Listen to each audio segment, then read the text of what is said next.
All right. Hello, friends, and welcome back to another exciting episode of the OBSCURA demo. Honestly, I've been sitting here thinking about this game going, how much more is there left for me to see? Because this feels like it's been going on for quite a long time. In the last episode, we fell asleep in our brand new home that we definitely chose out for ourselves. And now we're going to get woken up? I don't know. Let's go for an hour and let's see what we have here. Just kidding, I forgot that clicking means going backwards. Spacebar. In the days that follow, I get used to the pace of life in Mousehole, okay? I am, as promised, left to my own devices for the most part. I can sense people getting tense when I drift towards any of the myriad exits, but I'm not about to test my luck with an ill-considered escape attempt. I think I was trying to read considered and escape at the same time. Kier, it seems, is a popular one. He's constantly being called this way or that. Mouse, go over there. Leave me alone. Attending to roof repairs or settling quarrels, but that's only when I see him, which is quite rare. We are, quite often, ships that pass in the night, okay? In my first days, I was largely ignored. None of the regular residents wanted to interact with me. I have to admit, it nearly drove me mad. But once I proved to their satisfaction that I'm not a deranged maniac, the people seemed keen to get an additional set of hands in their work. I've chopped vegetables and hauled water and watched babies and held a lot of ladders in place. Let's go! It's not hard work, but it conquers my boredom and gives me a chance to make small talk. Kit, I need a hand. On it. Shale, one of the friendliest people in Mousehole, is stacking crates near an exit passage. Not sure how much I can help. I don't think my reach is longer than yours. I just need a little more support so I can... Oh! I do a short hop and shove the crate into place. If you've got time, I could use a hand a little longer, okay? My schedule is packed, but I can skip a social engagement or two to help. Shale's chuckle is gratifying. Very funny. But you aren't going to... Oh, aren't you going to the strategy meeting soon? Apparently I can't read tonight. Strategy meeting? You're running lookout, aren't you? I believe that was the arrangement, but this is the first time I'm hearing about a... Hey, kid, we gotta talk strats. Speak of the devil. Looks like I'm doing this on my own. I wouldn't want you to skip that social engagement. Thank you, Shale. Maybe there will be some barrels we can roll around later to make up for this. I think there's an empty one around here somewhere. The kids took it to roll each other in. Nice, that's exactly what I was thinking of too. That I would love to see. Are you ignoring me, Kit? Yeah. Not in the slightest. You know how much I love talking with you. Bye, Shale. Bye. I make my way... Damn, you moved fast. I make my way towards Kier. I'm a little more comfortable following him through the narrow, winding paths of Mousehole now. That's good. What were you doing there? Helping? Trying to give Shale a hand. Makes sense. Shale's always finding good tasks to get the kids involved in community work. Is that what I am? A child? You're probably right, but I resent that remark. Anyway, get moving. Everyone's waiting on you. You say that like I deliberately dallied. This is the first time I'm hearing about a meeting. And we'll need to fix your communication, too. Hey, waiting for me to ask, when are you holding a secret meeting I don't even know is a possibility is not reasonable. Yeah, get moving. We duck into one of the buildings on the square. Here has to duck particularly low. The doorframe is unusually short, and he's a fairly tall man. Okay. Hey, Kier. Finally found them? I wasn't hiding. Found them just fine, thanks. I wasn't hiding. I take a seat at a table with several other individuals. The room is extremely dark. Okay. Even for an underground room, but I think I can see hints of this being a pub or bar of some kind. Real quick, Kit. These are Lave and Halo. You already know Griff. Terrible seeing you again, Kit. Likewise. One of the other two gives me a slow, casual wave. Lavernia. Okay, call me Lave. My girl here is Halo. The other one, Halo, gives me a near imperceptible nod. She's leaned in close to Lave. Not the talkative sort of couple, then. Okay, Griff, what's the brief? We've got a commission. Fuck off. Kier's already approved it, don't worry. It's fine, Lave. Griff gave me the full rundown of the client. We've got a commission to relieve the auctioneer of a few choice pieces, okay? Absolutely fucking not. Not the auction. I'm not crazy. The auctioneer. It means crossing the ruby walls. The what? You've done that half a dozen times. It nearly died each time. We're not dead yet. Not you too, Kier. You're supposed to be sensible. I am being sensible. This is a huge potential payoff, and we have an in. Okay. I don't fully understand, but I'm not about to interrupt this discussion without a good reason. Fine, we'll do the extremely dangerous job behind the ruby walls. That's the spirit. So we cross the walls. Easy. We all know where the auctioneer's house is, yeah. Our inn is the new building being done at the club next door. It's an easy climb from there to the balcony, which doesn't have a lock. You and Halo are going to find and lift the pieces we're after. Kier and me are going to be defense and distraction. And Kit will try to live up to Gup's example. Not a terrible plan. Not a good plan either. Halo's voice is so ghostly, I'm not entirely sure I heard it. Obviously, it sounds dumb without the important details. Griff draws a map on the tabletop with a stick of chalk and carefully walks us through each step, okay? For the most part, I understand. My role is, if nothing else, comically easy. Stand by, signal if there are other people around. Okay, you with us, Kit? I don't have much of a choice in that, do I? He's asking if you understand. Almost everything. Almost? I've gleaned that the auctioneer's home is on the level above a pleasure parlor. Ooh, okay, that must sound lovely. Something you did not explain. But I don't know what the ruby walls are. How do you not know that? I've been under the mountain less than a month, and you're locals. That's how. Fine. The ruby walls are a series of walls that have a vein of raw rubies in them, in the main market cavern. Yeah, self-explainable that they're either made of rubies or have rubies in them. There's gates that theoretically anyone can go through, okay? But in practice, it's a space for the rich and beautiful. Exactly. Well, I'm one of them, so... And it's heavily guarded beyond the walls, hence the danger. Yep. Now I understand. And in the future, you'll speak up immediately if there's something you don't know. You're always telling me not to talk, and now this. I'm serious. I'm not risking my own neck to save you if you're in a stupid situation. You get in trouble, you're on your own. So I'm an acceptable loss. Exactly. Let's get ready to go. The four of them stand up. I follow their lead.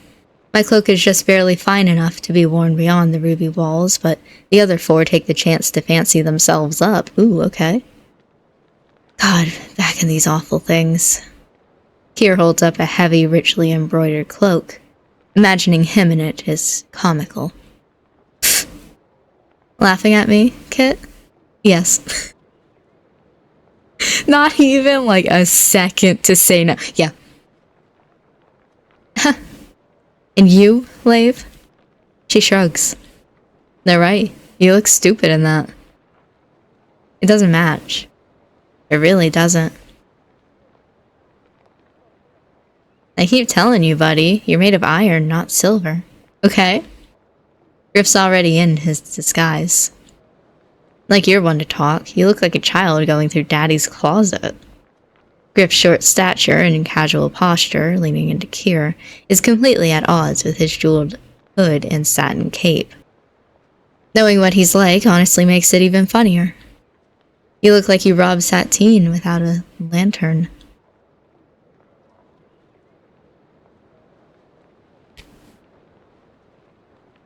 Griff doesn't like me. You look like a throw pillow fucked a jewelry box. Oh my god! The fact that it's Halo saying that, all caps, love it. Leigh bursts into laughter, mostly at Halo's response, I assume. Understandable. Kit, oh no. Oh no. Kit reaches over, takes hold of my shoulder, and holds tight as he curls into himself, choking on laughter. Laugh it up. After a second, Griff looks at me. Hey. It wasn't that funny. You just surprised them with vulgarity. Kier pops up, a smile in his voice. No, it was a bit funny. You really put it over the top, Halo. Oh no, Thanks, Halo. The laughter dies away a little, though the mood has definitely been lifted. Things settle down again. I don't know why I put up with you. Kier pats his shoulder firmly. Neither do I. Just some more scattered laughs, but the atmosphere of the room slowly turns more serious. Halo and Leigh are checking each other's disguises, ensuring their weapons are not visible to passers-by. Kier is checking over his own knife carefully. It's beautiful and likely quite old, unlike the rest of his daily wear. I have a hole in this sock? Sorry, I just now noticed that I have a hole in my sock. It really scared me to suddenly feel it. Should I be armed? It's not a good idea, obviously. I'm a rank novice and would be far more likely to be stabbed with my own knife than to use it to properly defend myself. Also, if you're the lookout, I don't know about weapons. Like, if it's obvious, I don't know. Still, I can't help but feel a twinge of fear. A knife won't make me feel less frightened. But it's hard to convince myself of that fact. The rest of the preparations happen in anticipatory silence. Ready? Then let's move. We walk in a loose group to yet another exit. I've yet to fully count the ways into and out of Mouse Hole, but there must be at least half a dozen. It's another narrow passage that leads into the back room of a shop. From there, we can exit through the storefront and step into the busy walkways of the marketplace. Okay. Look alive. In any other circumstance, we would be a deeply strange group, a gang of well-dressed strangers walking together but not talking. But this is hardly the strangest sight in the marketplace. There's a bird-masked contortionist performing in a tiny cage, and a pair of drunkards fighting in just one of the crossroads we walk through. Just one of the crossroads? Why would you say it like that? Things are as lively as ever. We pass Cirrus's church on our way to the most central caverns. I hurry my pace, ever so slightly. I didn't hate the guy. I just didn't want to stay with him. As we enter the largest cavern, the heart of the marketplace where I started my journey, we walk close together. Alright, you know the drill. Split up, we meet across from the pearl choker. Okay. Kit, you're with me. Great. Leigh and Halo are gone in a second, melted into the crowd. Griff glances back at Kier for a second before doing the same. Don't trust me not to run off? Not in the slightest. Plus, you're new to this. I might be able to give you some pointers, alright? What makes you think I'm new at this? You're paying a lot of attention to small details, the kind that are easy to ignore when you're used to this work. Fair enough. Yeah, both.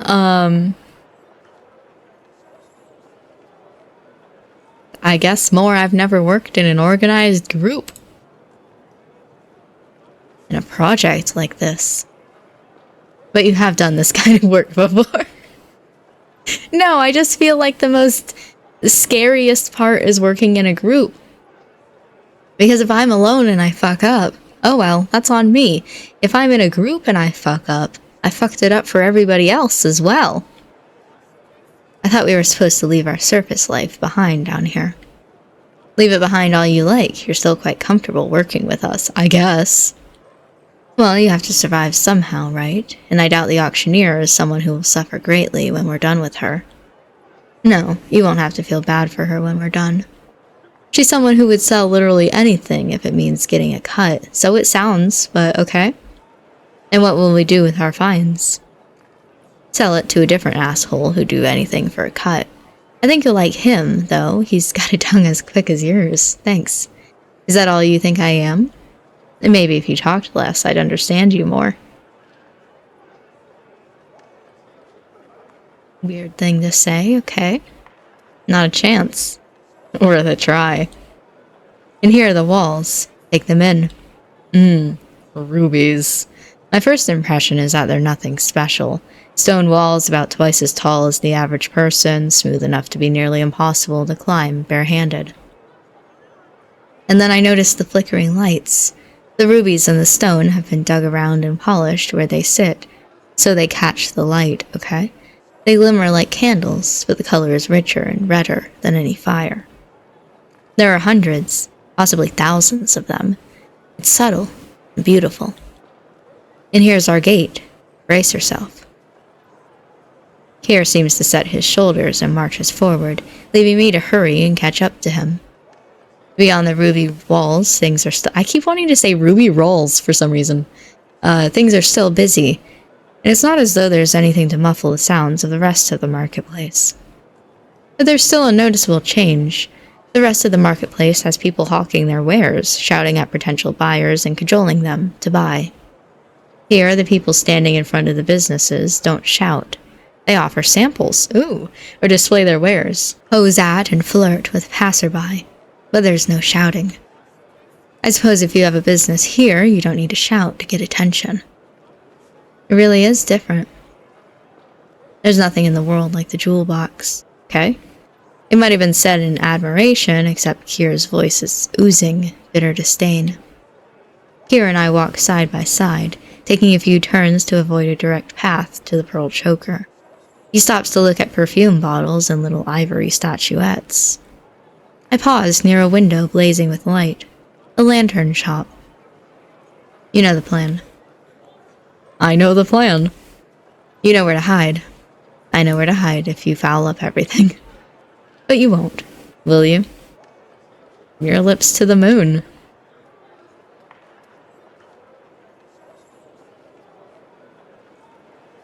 Good luck? Okay, that's not the way I would have said it, but you'll stay safe, won't you? I have no plans on dying, okay? What about not dreading eternal rest? I'm not afraid of dying. I still don't want to. With my luck, I'll get done in and it'll hurt like a bitch. Then you'll stay safe. Kier stops and turns to me. I don't know why we're having a moment, dude. We're stones in the river of people around us who pay us no mind. Hi. Okay, Kier reaches out and then gives me 2 soft pats on the top of my head. If you reached for anything else, I would have been a little upset, but the head's fine. I'll stay safe. You haven't seen half of what I can do. Just leave already. I just wanted to be nice. His voice is warm and confident. At the pearl choker, comma, Kier— I can't read. I wanted to say Pier. Splits away from me to enter through the front door. I slip between the pleasure parlor and the neighboring gambling hall, okay?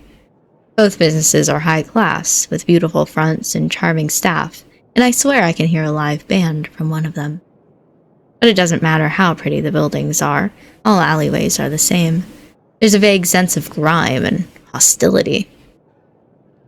I'm definitely not breaking any rules, but I'm also certainly not welcome here.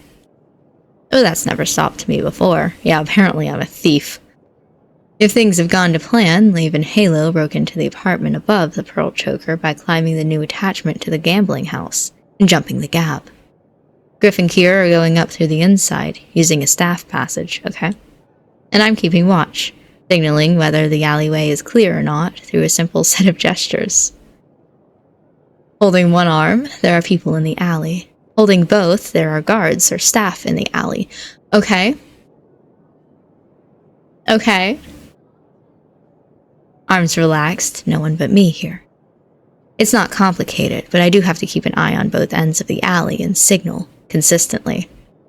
Ideally, all 4 of them will jump the gap and climb down the gambling hall's addition, and will separate to reunite in Mousehole. If we need a run, I even have the turns I'll need to take in the crossroads memorized. Nice. Straight through. I hope I don't need to memorize any of this. Straight through the first crossroad, left, then left again, right, and if I won't be seen, I go into and hide in the butcher's shop. I'm scared now. I'm terrified.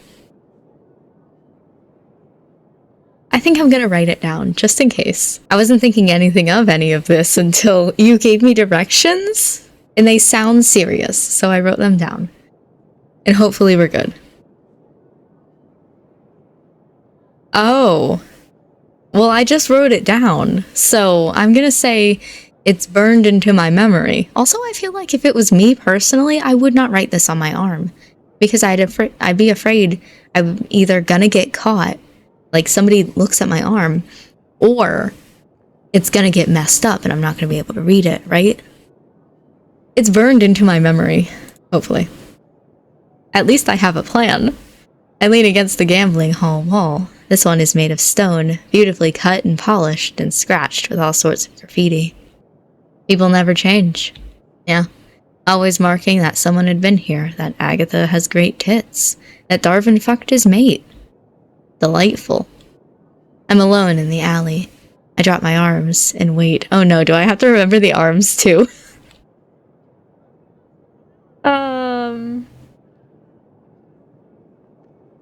A little excited. Despite the circumstances that brought me here, I feel a thrill like nothing else. The danger I'm in feels distant and unreal compared to the excitement of everything. Yeah, that's how I feel right now.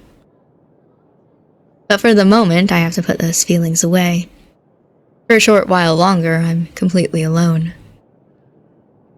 Then a stranger wobbles along into the alley, towards me.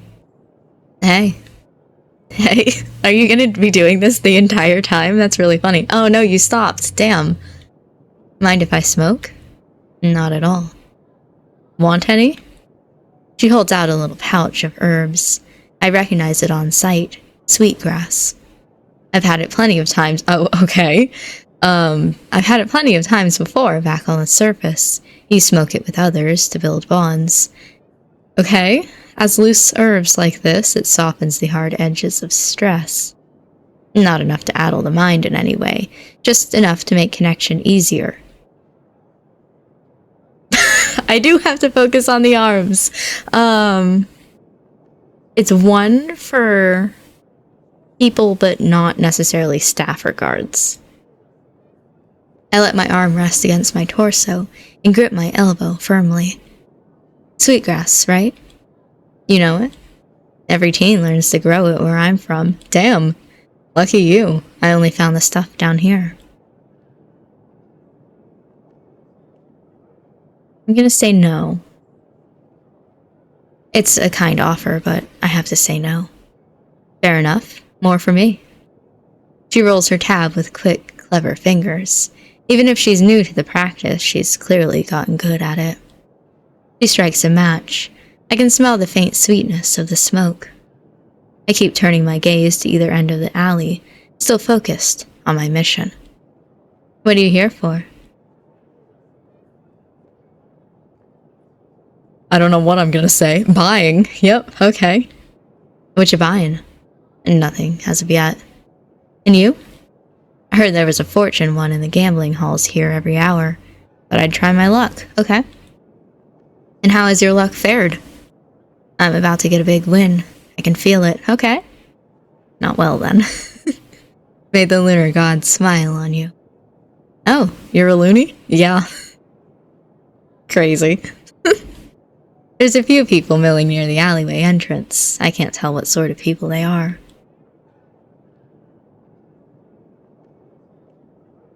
I think most people here are. There was a church. Well, most people here are. A lunar blessing felt appropriate. So strange, though. The solar god makes everything perfect. The lunar god ruins everything. And then the people here worship the moon? I was never one for theology myself. Whatever. Okay, bye. One of the people at the end of the hallway starts coming in. Or the alleyway, whichever. Big, confident posture. At first I can't tell if they're armed. Then I see the blade.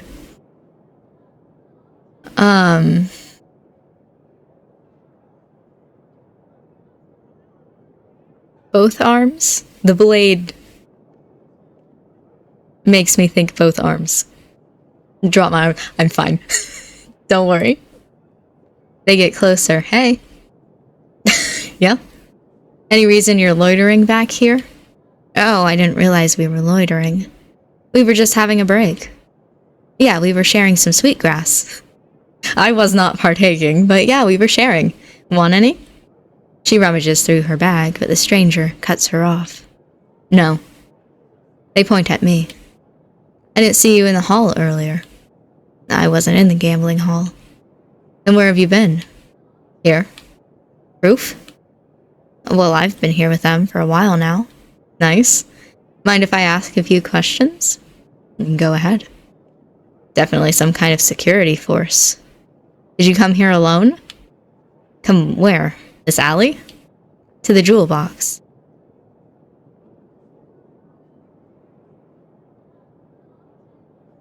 I came alone. I feel like I came with a friend is just more questions. Where is your friend? Yeah, I'm a newcomer to the marketplace. I wanted to see some of the sights people keep talking about. This alley is nothing special, but the rest of the jewel box is very nice. Their posture betrays nothing. Then I see my friend here with sweetgrass and decide to hang around for a while. That's what happened? Yeah. Put that out and go back in. I'm not done yet. I'm talking to this one alone, okay? Doesn't sound like they're going to brook any argument. You have a win waiting for you, right? Yeah. Good talking with you. Likewise. She leaves very fast, by the way, and I'm left alone with this member of a security force. Oh no. Both arms. Is there a problem then? Suspicious activity. Oh no. Do people not stand around alleyways in the jewel box? Not unless they're looking for trouble. I'm just looking for some quiet. With another person? I mean, I guess, but I was here alone, looking for some quiet, and then she came in. Better one than hundreds, I would say. The stranger's posture somehow gets more tense, like they're waiting for me to book it. Why are you here? In the jewel box, or in general? The marketplace. Buying. You had time to wander around? Turns out not everything is for sale all the time. I'm waiting for a shipment to come in. That should be enough truth to convince them. And what have you been doing while you wait? Standing.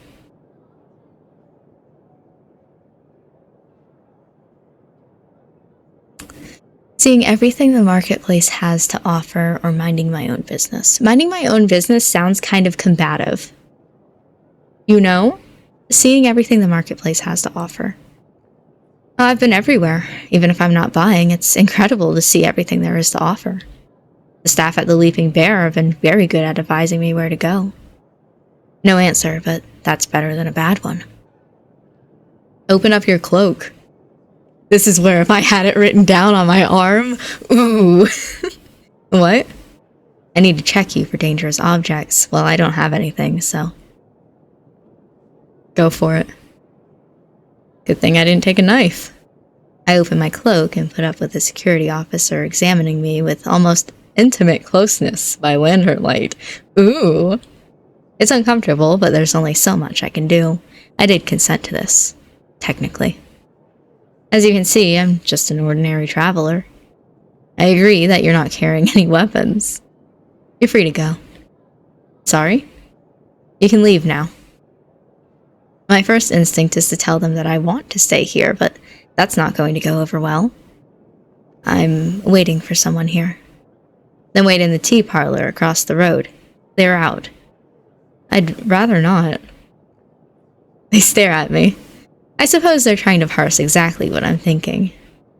You've been cooperative, so I'm going to extend the same courtesy to you. Once. Get out of here now before I have to take you in for suspicious behavior. I freeze. I can't leave, but staying is also no longer an option. I'm almost grateful that this is the moment someone chooses to leap from the balcony above. Hey! And land on the addition to the gambling house. It's Kier. He lands, and before the security officer can say a word, a knife flies past my head and stops in the officer's gut. Oh my god. They fall, gasping. We're compromised. Run. Oh no. This is why I wrote down the run directions. I don't even stop to think. I just move. No one's raised an alarm yet as I sprint from the alley. But me sprinting away from the gambling hall at full tilt, it's inherently suspicious. Other security officers start pursuing me. Oh no. I reach my first crossroad within seconds. And I'm going straight. I sprint straight through the crossroad, plowing through a cluster of people listening to a musician on a corner. I could swear my pursuers are getting closer. Another crossroad. Oh shit. Left. I can feel the ache of exertion settling into my muscles. I'm apparently not good at running, which is, yes, in real life, but in game as well. But I'm not close to safe yet. I'm not slowing, but the security officers chasing me seem to be getting faster. I nearly collide with some random passerby. Left. My legs and lungs are burning. Stop them! The general apathy of the crowd around me means no one will help me. But no one seems keen to help security either. That's the moon. Even so, one of my pursuers is getting dangerously close. Oh shit. Gotta shake him. Slip through a group of people. It's easy to find a crowd. There's some kind of performance or showcase happening in a storefront, and when there's a show, there's an audience. I try to slip through the crowd, but the people will not be moved. Oh no. They may fear I'm a pickpocketer or some other kind of crook. It slowed me down, and the security forces have the strength and authority to shove people aside. One of the security officers catches up to me. Oh no. I was caught? No! Listen, I do know how to go backwards. Listen. Let's create some obstacles instead. I know, it's cheating, but I spot someone selling an assortment of chairs with several stalls stacks within reach. I can't help the words that come out of my mouth, okay? Sorry about this. I grab a stack and pull it down as I pass, then another. There's a fearsome racket of wood on stone, the surprised shouts of people passing by. And a quick glance back shows none of the security guards as close to me anymore. That's good. Almost there. Let's go right. I know what I'm looking for. By cheating, yes, but... And thankfully, the security is just far back enough they won't see me. With the butcher. Hey man, that's kind of scary that you're just with a knife. I practically tear the door open. I need sanctuary. The front room is thankfully empty, and the butcher is quick to jump to action, letting me into the back. The room is chilled with blocks of ice. Yum. And there's a faint smell of blood. I like that I said yum before I even read the words. At least there's a roof to keep the cold in. I have to fight to keep from panting, the cold air harsh against my throat. I feel lightheaded from suddenly stopping. All the blood is in my legs, or that's how it feels. You're hiding here. Yeah, I felt that, yeah? The shopkeeper opens a wooden chest. Oh, okay. Empty, and pulls out the bottom panel. There's a deep hole under the false bottom, a natural gap in the mountain stone. It'll be cramped, but I'm in no position to complain. Thanks. Okay. I climb in, and the butcher puts the false bottom back on the box, over me. I hear him pile a few things into the chest and then close the lid. Someone is pounding on the stone counter in the front room. The butcher must go back to the front room because I can hear voices, but not the words being said. I close my eyes and strain my ears. I can hear my pulse, but also people coming into the back. Footsteps. Words are still difficult to make out. I trust this man. I cover my mouth under my mask and try to breathe silently. Please, please. There's a loud bang, and I inhale so sharply I almost choke. Someone's kicked the chest I'm hiding under. Not enough to disturb the false bottom, thankfully, but still. The lid is opened. I don't move. I don't breathe. I keep my eyes closed tight and my mouth covered. Please. The lid is closed. The footsteps get further away. In the darkness, I pull away my mask just enough to run my hands down my face. It's back on when the butcher comes back to get me.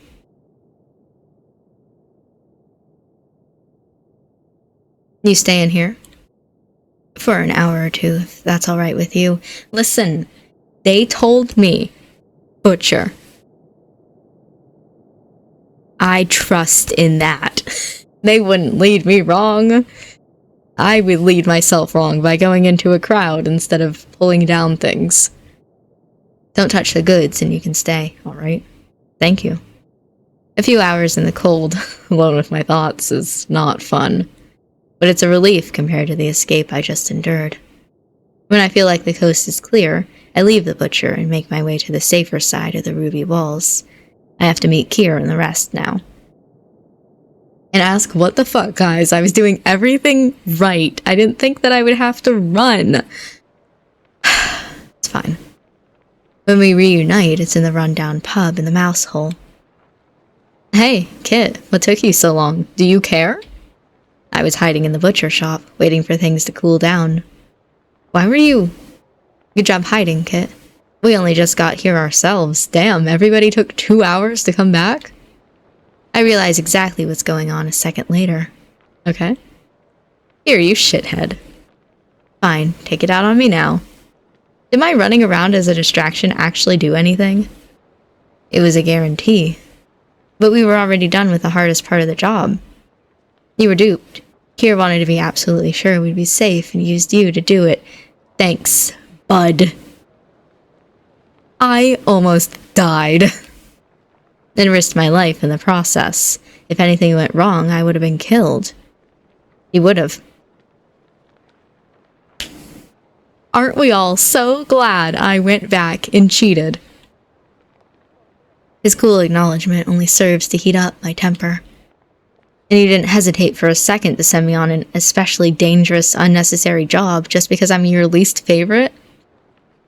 If you're not making a list of which of us gets thrown off a cliff first, you're not thinking far enough ahead. Here. Anything else I should know about, then? Are you going to feed me things to check for poison, or sell me to get intel? Fuck off. You're the one who decided I'm disposable. I just want to know how much. I knew you weren't going to get killed. Are you sure?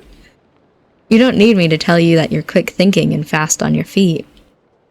I could rely on you to be a distraction and let the rest of us get out safely.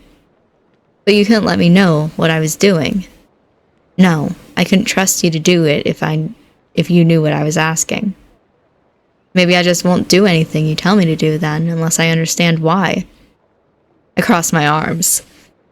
Kier can't see me see things, so I settle for communicating it in posture instead. Drinks on us! Cool! One of the servers, a barmaid with pretty hands and a full flat moon mask, delivers drinks to our table. I'm pretty sure her name is Delight. Thanks, babe. Don't make me regret this. Griffy baby, gross. Griff will be on his best behavior now, right? Yes, he will. He says in third person. He almost sounds like a chastened child. Kier lifts his drink. To a successful run. The others raise their tankards. Ooh, toast with water. Love that I get the choice. Want to keep my head clear if I can. No, I just don't like alcohol. I raise my water glass. The glass clinks and we all drink. Well, show us the loot. I think we've earned a look at our prize, right? Yeah. Halo and Lave go through their pockets and drop some small things on the table. God, scars, that's the stuff. Griff turns to the server. We got a couple of good necklaces. Nothing wild, but we're not going to turn our noses up on that, right? Some compass stones, a few rare coins that I know will go to a good home. And the bit we got commissioned for. A genuine witch ring. A witch ring? You're serious? As the grave. Well, that sounds very impressive. Maybe even worth putting our lives at risk for. Witch rings give power to the wearer. The longer you wear it, the more power you get. Okay, what kind of power? It's just about the only magical thing that won't ruin your life. Well, it won't ruin your life directly. But there's a lot of fighting over them. Yep. And that means people willing to pay a lot to get their hands on one. What a treasure. You're telling me, D. Halo puts away the spoils of our adventure. And when good old Hemlock or Absinthe or whatever he's calling himself these days shows up, heyday. You're gonna be rich, Kit. I can hear him smirking. The drinking goes on for hours. Yum. Water. I hear a lot of songs and more than a few stories about other gigs they've done. Halo eventually brings out a deck of cards. Being the only sober one playing, I get to wipe the floor with everyone else. Then Lave yawns, and she and Halo go home to rest. Griff follows Delight into the back. Felt that. Let's head home, Kit. I feel exhaustion seeping into my bones. Let's. Kier stumbles into me as we walk. I can't find it in me to be bothered when he bumps into me for the third time. I'm tired. Not just from the job, either. The marketplace is an exhausting place to be. The words fall out of me before I can stop them, okay? You're a real bag of dicks, you know that? Tell me something I don't know. Just a terrible piece of work. An absolute wreck of a person. I wouldn't trust you as far as I could throw you. I wouldn't trust me, and I can throw myself pretty far. He rethinks his choice to show me how far he can throw himself just in time. Anyway, why am I a bag of dicks this time? Not everyone wants to be doing crime. You're lucky I'm okay with it. You think I don't feel bad about this whole thing? Do you? If I could snap my fingers and tomorrow no one would get murdered if the beautiful people found Mousehole, I'd do that instead of making you work for us. But I don't have magic snappy fingers. Not even sure Mousehole is the first thing I'd save with magic snappy fingers. No? There are people getting sold in every auction, and that's just the legit stuff. The marketplace is hell, Kit, and a lot of people never know it. And why are you stealing people? Griff said that you steal people sometimes. You time it right, you can steal a person who's been bought and let them free. Their family gets the money and they don't get tortured to death. Is that what's happening? They're getting tortured? I knew there was a good reason. Kier stops and stares at me. You honestly think we've got it in us to buy and sell people like they're shit? When we're all just the shit off the streets already? Bag of dicks, human trash pile, hideously awful but compellingly handsome. That's all fine, I can live with that. Huh? What was that third thing? Huh? Where did that one come from? But sacrificing a life for my own happiness? Fucking never. Good. Yeah, good. And what about you? I don't know. I'm not keen on being a bag of dicks, but it's better than being a monster. No, not that. The magic snappy fingers. What would you save?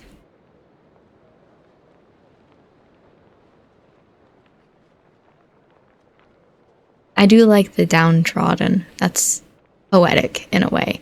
Mousehole, I don't know. Myself? Probably not. I guess the downtrodden. I don't know, maybe I'd be like you and save the downtrodden. I can't complain about an answer like that after I picked it. But you're being a copycat. Yeah, I felt like you were gonna say that. I can think of worse things, Mr. Bag of Dicks. And you wouldn't save yourself? What? You want Lunar Ichor. It's for you, right? Yeah, what's it for? Yeah? Why? What's it for? Oh, why not? Tell me. Oh my god. Yes. It's called Fractum Anima. It's an extremely rare illness. Okay. Tell me more, but I think I already know. Just from the name. Deadly? Eventually. It's not a quick killer, and it does a lot of other nasty stuff. Not really a fun post-job chat topic, though. I'm sorry. It's not your fault I'm sick, right? No. Still. Sorry all the same. We're not going to talk about, like, what exactly it does. It's just Fractum Anima. Okay? Thanks. I assume because, like, anima is, like, soul, and then fractum is, like, fracture, break, that it's some sort of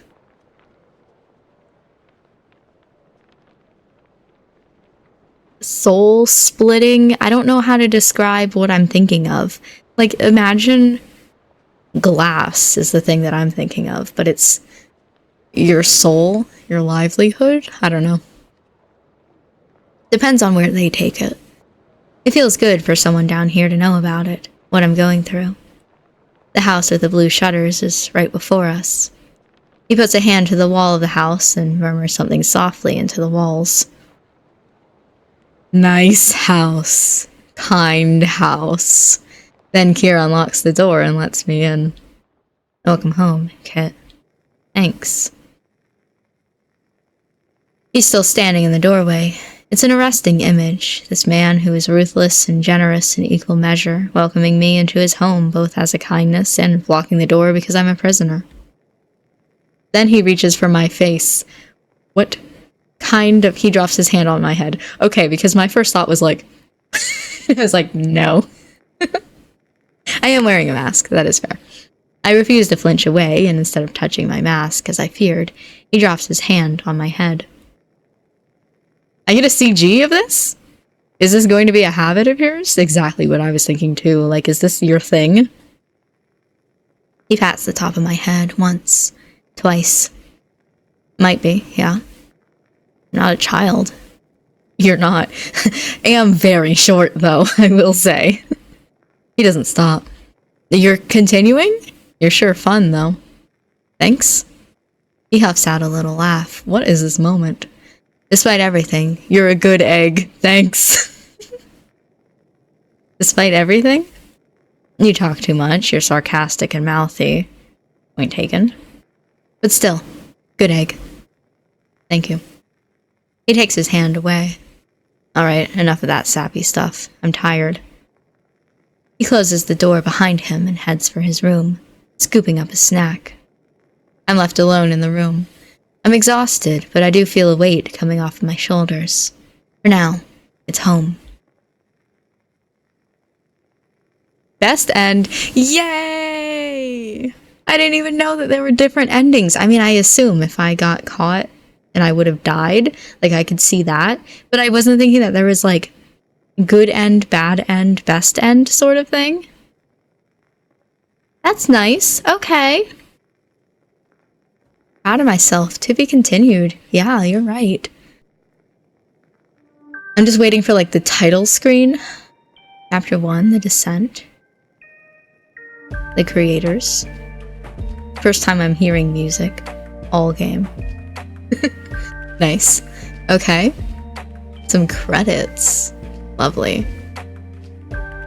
So I guess as this is going on, we can talk a little bit about the game in general and my feelings on it. Again, I've only met 2 of the love interests, and there are still 2 others that I haven't met, so I'm interested in going back and seeing those 2. I have to try to figure out, remember, how to get back to them, because it's something with going to the church, or you can stay there, and I read that you could meet Kira that way, or going into, like, a square. I'm I'm not 100% sure, but I do want to try that out and see how that goes. As for the tone of the game itself, I'm very unsure of my feelings. It's not my favorite story that I've ever read, but I don't hate it necessarily. I'm feeling very neutral about the story, the plot of this game. If I meet the other two characters and I end up having a favorite character out of those, I feel like I would feel a lot better, because I feel like a lot of the times in games like this, my enjoyment is whether or not I like the characters. And Cirrus, I didn't see that much of beyond, like, I don't like the religious priest father vibes in general. Kyr's fine. I don't hate him. I don't particularly am like, oh my gosh. I don't know, I could keep in touch with these creators, I guess, the developer of this game, and kind of keep up with the news on whether the rest of the game is coming out, but it's not like I'm sitting here going, oh my god, I can't wait for the rest of the game to come out, you know? Just kind of neutral about it, kind of, okay. But I think that that is going to be all for this episode, even though we are a little before the hour, just because it seems like a good place to stop. There's no real point in playing for another 8 minutes just to get a little bit into finding the other characters. I will do one more episode of me finding those characters, though. I'll look through and see how to get them and meet them, just to see their storyline, their vibes. But I think that I'm rambling and I should probably end the episode here. So thank you for watching this video. I hope that you enjoyed, and I will see you in the next one for going back and meeting the other two main characters.